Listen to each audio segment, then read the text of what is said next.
আলাইকুম রহমতুল্লাহি ওয়া বারাকাতুহু। আজকে আমরা সম্মিলিতভাবে খানা খাওয়ার ফজিলত সম্পর্কে আলোচনা শুনবো। মহানবী সাল্লাল্লাহু আলাইহি ওয়াসাল্লাম বলেন, লা ইয়াকুলু ওয়াহদা, যে আল্লাহ রাসূল একাকী কখনো খানা খেতেন না। হযরতে আনাস রাদিয়াল্লাহু বর্ণনা করেন, আল্লাহ রাসূল একাকী খানা খেতেন না। অন্য হাদিসে মহানবী সাল্লাল্লাহু আলাইহি ওয়াসাল্লাম বলেন যে, তোমরা যদি ইজতামিউ আলা তাআমিকুম ইবারাকু লাকুম ফিহ, তোমরা একত্রে খানা খাও, এতে তোমাদের খানায় বরকত হবে, পরিবারের লোকজনের জন্য বরকত হবে, এবং স্বামী স্ত্রীর যে মানে অমিল গরমিল সেটা দূর হয়ে যাবে। আল্লাহ রাসূল বলেন, আত-তাআম কাসরাতুল আইদি খায়র, আল্লাহর উত্তম খানা হলো যার মধ্যে অধিক হাত থাকে। এজন্য একসাথে খানা খাওয়া সুন্নত এবং অনেক বরকতের বিষয়। স্বামী স্ত্রী ছেলে মেয়ে বড় একটা প্লেট নিয়ে একসাথে খানা খাওয়া উচিত। খানা খাওয়ার পর দস্তরখানে খানা রেখে দস্তরখান থেকে উঠবে না।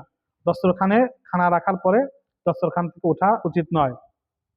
সকলে খানা থেকে ফারেক না হওয়া পর্যন্ত নিজে খানা বন্ধ করবে না, কারণ হতে পারে অন্যের পেটে এখনো ক্ষুধা রয়েছে, তাই একজন হাত তুলে নিলে সেও খানা থেকে হাত তুলে নিয়ে ক্ষুধার্ত থেকে যাবে। তবে যদি কারো অসুবিধা থাকে তাহলে সে অপারগতা পেশ করবে।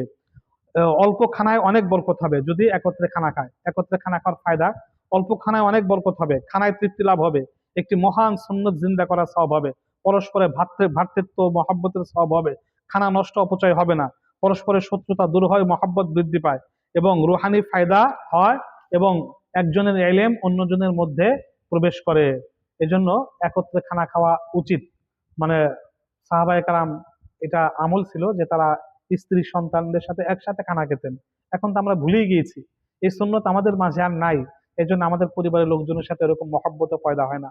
সন্তানরা পিতামাতার এইভাবে কথা শুনতে চায় না।